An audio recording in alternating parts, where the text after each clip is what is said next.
नमस्कार, मी संगम गोविंद भोसले।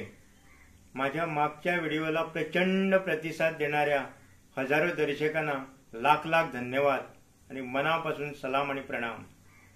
आज स्वामी विवेकानंदांची जयंती। स्वामी विवेकानंद भारतवर्षातलं एक चैतन्यमय, तेजस्वी, ओजस्वी आणि संपूर्ण जगाला भुरळ घालणारं, आपल्या वक्तृत्वानं, नेतृत्वानं आणि कर्तृत्वानं अवघं जग पादाक्रांत करणारा एक योद्धा संन्यासी म्हणजे स्वामी विवेकानंद। अवघ्या 39 वर्षाच्या आपल्या आयुष्यात जगाला भारतीय संस्कृती, भारतीय सभ्यता, हिंदू धर्म याची जगाला जाणीव करून देण्याचं असामान्य, अलौकिक, अद्भुत कार्य ज्यांनी करून दाखवलं ते स्वामी विवेकानंद। आजच्या तरुणांनी स्वामी विवेकानंदाचा आदर्श आपल्या डोळ्यासमोर ठेवावा, तरच त्यांचं भलं आहे, कल्याण आहे, हित आहे। स्वामी विवेकानंद म्हणायचे, दुसऱ्यावर अन्याय करणं हे पाप आहे, पण स्वतःवरील अन्याय सहन करणं हे महापाप आहे। आजचे तरुण अतिशय भयकंपित अवस्थेत, भयभीत अवस्थेत जगतात, न्यूनगंडाने पछाडलेले। फक्त शिक्षण म्हणजे ज्ञान नव्हे, अरे शिक्षण शिक्षण त्याचे नाही ठीक लक्षण, असं मी माझ्या कवितेत 20 वर्षा अगोदर म्हटलं होतं।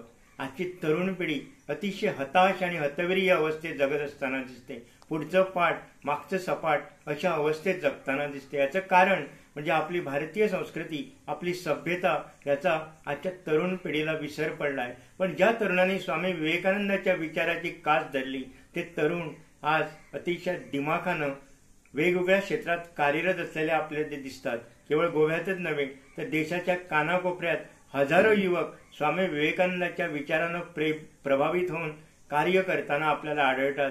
पण दुसऱ्या बाजूला आपण जर रोजची वर्तमानपत्र चालली तर रोज मोठ्या प्रमाणात तरुण आत्महत्या करत असल्याचं विदारक आणि भयंकर चित्र दृष्टीस पडतं। हे जीवन अतिशय सुंदर आहे। भारतवर्षात जन्म लाभणं आणि तोही माणसाचा, याच्यासारखं महत् भाग्य नाही, असं आचार्य विनोबा भावेंनी म्हटलंय। हजारो साधू संतांनी भारतीय संस्कृतीची महती आपल्या अभंगातून आणि आपल्या साहित्यातून व्यक्त केली। पण आजची तरुण पिढी तुझे आहे तुझपाशी परी तू जागा चुकलाशी अशा अवस्थेत भयकंपित जीवन जगत आहे। खरं म्हणजे आज देशामध्ये अनेक समस्या आहेत। भारतवर्ष म्हणजे तेजानं ओतप्रत भरलेलं असा हा भारत देश, पण आपल्या देशाबद्दलचा सार्थ अभिमान, आपल्या संस्कृतीची जाणीव आजच्या तरुण पिढीला नाही। आणि म्हणूनच आज प्रचंड ज्ञान घेऊन सुद्धा, पदवीधर, द्विपदवीधर होऊन सुद्धा आजचे तरुण आत्मविश्वासानं प्रेरित नाहीत। याचं कारण म्हणजे त्यांना न्यूनगंडानं पछाडलंय। आपला आत्मा जागृत करणं, आपलं आत्मतत्व जागृत करणं, आपलं सत्व जागृत करणं आणि आपल्या अंतरंगात डोकावून आत्मविश्वास जागृत करणं हे स्वामी विवेकानंदानं जगाला सांगितलं।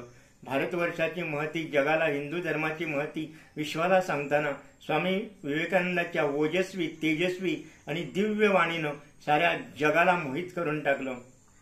त्या विवेकानंदाचा आदर्श आजच्या तरुण पिढीनं घेणं अत्यावश्यक आहे। आज आपण बघतो गल्लीपासून दिल्लीपर्यंत राजकारणी आणि धनदांडग्यांनी उच्छाद मांडलेला आहे।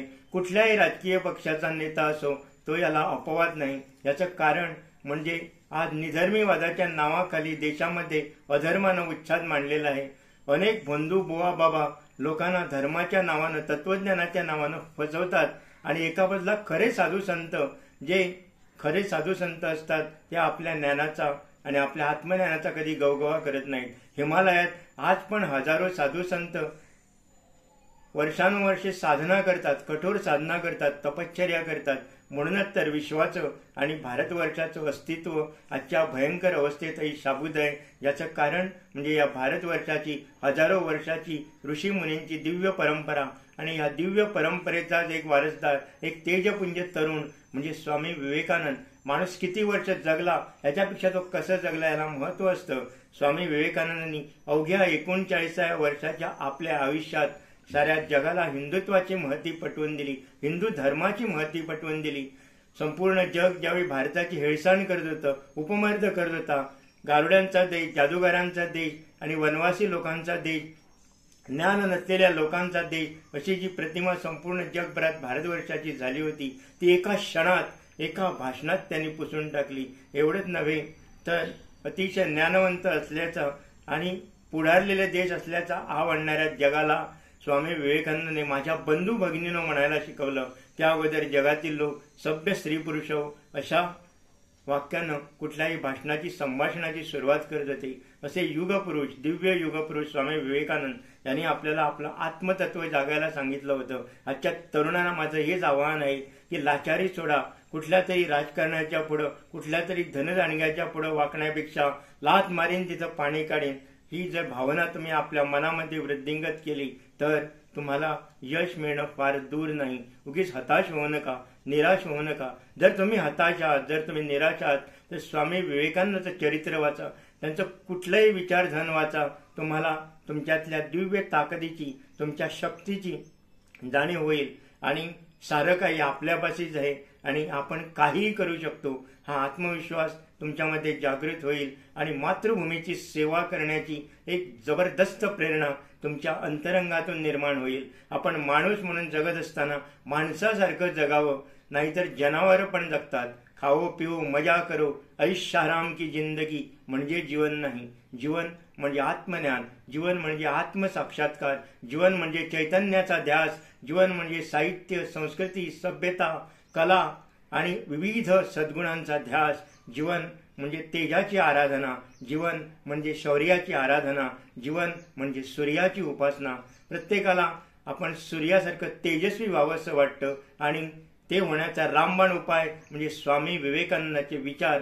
स्वामी विवेकानंदाचे विचार एकदा आत्मसात करून बघा, एकदा त्यांचे विचार वाचा, एकदा त्यांचं चरित्र अभ्यासा आणि क्षणार्धात तुमच्या जीवनात कायापालट होईल. देव आणि दैवावर विसंबून न राहता स्वतःच्या हिमतीवर तुम्ही यशाचं सर्वोच्च शिखर गाठू शकाल. तुम्ही स्वामी विवेकानंद नाही बनू शकलात तरी त्यांचा एक जरी गुण आपण आत्मसात केला तर आपण अतिशय आगळं वेगळं असं चैतन्यमय कार्य करू शकता.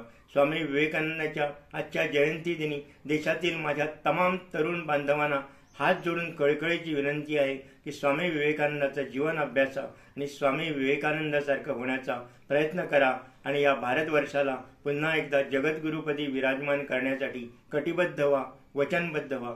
स्वामी विवेकानंदाच्या स्मृतीला विनम्र प्रणाम करून माझ्या वाणीला आज इथेच विराम घेतो. धन्यवाद.